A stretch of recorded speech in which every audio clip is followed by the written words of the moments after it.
Terima kasih pemirsa, Anda masih bersama kami di MNC News Now. Kali ini bersama saya Fani Imaniar. Kita ke informasi terkait dengan adanya transaksi dari rekening milik Brigadir Nofriansyah Yosua Huta Barat. Usai dibunuh oleh atasannya, ini juga membuat publik bertanya-tanya.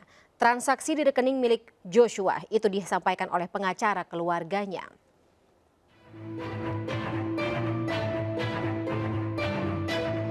Mengejutkan. Mantan Kadif Propam Polri yang juga atasannya Brigadir Joshua Huta Barat, Irjen Verdi Sambo, diduga menguras isi rekening milik Joshua.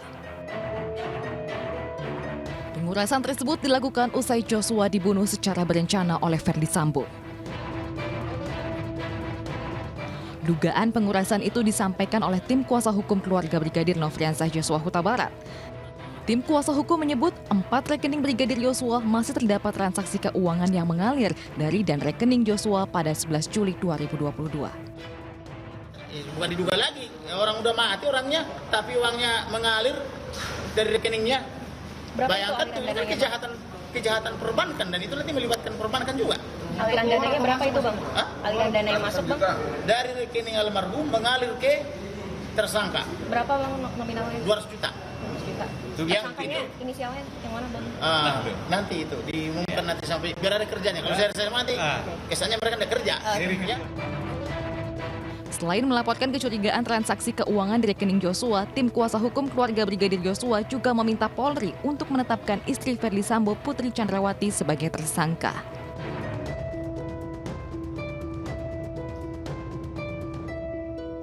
Sementara itu pemirsa, PPATK memproses transaksi keuangan dari rekening milik Brigadir J setelah peristiwa penembakan di rumah Verdi Sambo.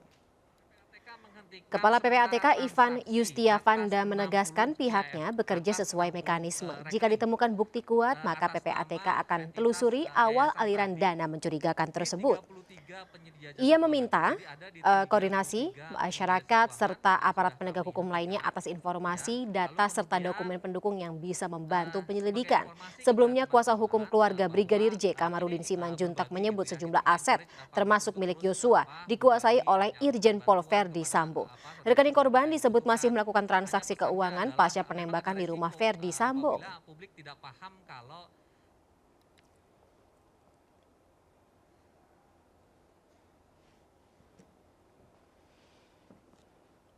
Pemirsa, Irjen Verdi Sambo diduga sempat menguras isi ATM Brigadir Nofriansyah Yosua Huta Barat atau Brigadir Yosua senilai 200 juta rupiah. Uang tersebut diambil dari 4 rekening Brigadir J. PPATK mengaku masih menelusuri aliran dana tersebut. Sementara kepolisian lewat Kadif Humas Polri, Irjen Pol Dedy Prasetyo mengatakan pihaknya belum mendapat info dan meminta awak media menanyakan dugaan tersebut kepada PPATK. Produser kami sebelumnya juga mengundang Pusat Pelaporan dan Analisis Transaksi Keuangan atau PPATK, namun PPATK mengatakan, saya kutip, kami sedang melakukan tugas, fungsi, dan kewenangan yang dilakukan PPATK terkait hal tersebut, sementara ini masih berproses. Kita tunggu bagaimana hasil dari penelusuran saat ini, namun sore ini kita akan bahas terkait isu perputaran dana seputar kasus Irjen Verdi Sambo bersama kuasa hukum keluarga Brigadir J, Mansur Febrian dan Yunus Hussein, selaku mantan Ketua PPATK dan ahli hukum perbankan. Selamat sore Bapak-Bapak. Selamat sore. Selamat sore Mbak Fani, selamat sore Pak Dokter. Ya, sehat semua ya Pak Mas Febri dan juga Pak Yunus. Sehat, puji Tuhan. Baik, saya ke Mas Febri terlebih dahulu. Ini awalnya kuasa hukum, tim pengacara menemukan aliran mencurigakan di rekening Brigadir Yosua seperti apa ya? Baik, Fani, terima kasih. Selamat sore juga untuk semua pemirsa MNC. Terkait temuan daripada adanya transaksi mencurigakan ataupun transaksi yang dilakukan oleh almarhum pasca meninggal, itu kami dapat dari ataupun bukti itu kami dapat dari saksi yang sampai hari harus kami lindungi. Namun hal tersebut sudah kami aturkan atau sudah kami sampaikan ke pihak Barreskrim Polri dan kami berharap ini ada tindak lanjut. Dalam hal ini kami mengharapkan juga ada keterlibatan daripada PPATK supaya siapa yang melakukan transaksi ini.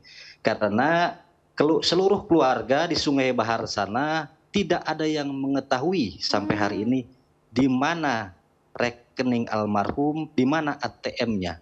kemudian di mana 3 handphonenya, di mana juga laptopnya. Ternyata yang sangat mengagetkan adalah pasca meninggal ini ada dugaan transaksi ke salah satu pihak daripada yang menjadi saat ini menjadi terperiksa ya di Polri begitu. Ini harus ditelisik karena kami hanya menjalankan berdasarkan salah satu dari bagaimana? tersangka kah yang sudah jadi tersangka saat ini? Aliran dananya ke sana? Pada intinya adalah ada transaksi pasca meninggalnya almarhum. Tanggal berapa, Nominalnya Mas? yang kalau tidak salah itu sekitar tanggal 12. Oke. 12 Kurang lebih tanggal 12. Agustus. Ini harus dicek siapa yang melakukan transaksi, uang itu uang apa, kan begitu. Nah, yang pada intinya adalah itu adalah uang tabungan ataupun dalam tabungan daripada almarhum. Yang sampai hari ini pihak ahli waris sangat kebingungan. Kalaupun memang itu dianggap uang titipan misalnya, karena almarhum ini kan sosok yang sangat dipercaya ya oleh Bapak FS dan Ibu untuk mengelola keuangan misalnya di bendahara rumah ini. Nah, kalau memang ada mau pemutasian ya, eloknya begitu, izin dulu ke pihak keluarga karena sudah tidak ada orangnya begitu loh. Dengan baik-baik pun pasti keluarga akan memberikan kalau memang itu betul bukan haknya almarhum. Tapi anehnya adalah ada transaksi secara ilegal menurut kami di situ. Terima kasih Mbak Fani. Sudah gitu ke pihak yang diduga terlibat dalam kasus pembunuhan Brigadir Yosua, itu yang ditakutkan begitu ya Mas Febri ya saat ini ya. Nah, betul. Berapa rekening yang ditelusuri saat ini Mas Febri? Kami dengar kalau dari informasi yang beredar di media sosial saat ini ada 4 rekening yang juga jadi bahan pemeriksaan. Iya. Betul, ada 4 yang kemarin sudah disampaikan juga oleh tim kami ketika ke Barreskrim Polri. Mereka juga bertemu dengan Dirpidum, kemudian juga ada Pak Kabar Eskrim. Kami sampaikan semua hal tersebut dan itu akan ditelusuri katanya. Kami hanya menjalankan perintah undang-undang, tentunya dalam hal ini KUHP. Siapa yang melihat dugaan transaksi tindak pidana ataupun perbuatan pidana, wajib hukumnya kita melaporkan. Oleh karenanya, karena ada kejanggalan dalam hal ini, kami laporkan hal tersebut. Begitu. Itu nama atau rekeningnya semua atas nama Brigadir Yosua? Betul. Sampai hari ini karena pihak keluarga almarhum ini belum menerima, baik itu misalnya berita acara, misalnya penyitaan begitu, barang bukti atau apapun itu belum ada. Tapi pihak keluarga tahu korban atau Brigadir Yosua ini punya 4 rekening? Diketahui atau ya tentunya tahu, namun untuk isi segala macam tidak mengetahui. Tapi intinya belum kembali sampai hari ini. Begitu. Belum sama sekali katakanlah berada dalam possessionnya kuasa hukum ya sebagai alat bukti yang harusnya bisa meringankan begitu ya. Betul. Baik. Katanya sih prosesnya saat ini sudah berada di tangan PPATK. PPATK sedang menelusuri, Kapolri atau katakanlah Kepolisian Republik Indonesia sendiri sudah menyerahkan kepada PPATK untuk menunggu bagaimana hasil penelusuran. Nah, pertanyaan selanjutnya adalah untuk Pak Yunus. Ini kalau misalnya PPATK sendiri, kalau dari kacamata Bapak, ketika melakukan penelusuran aliran dana dengan nominal sebesar ini, kemudian rekeningnya jumlahnya lebih dari 1, kalau boleh tahu Pak, bisa dielaborasi apa saja prosedur hukum yang dilewati dan berapa lama prosedur hukum itu akan dilewati? Baik, makasih. Pertama, laporan ya keluarga almarhum sudah menyampaikan ke Barreskrim, saya kira sudah tepat. Kalau perlu bantuan PPATK bisa minta segera. Tapi bisa juga keluarga almarhum menyampaikan informasi itu kepada PPATK.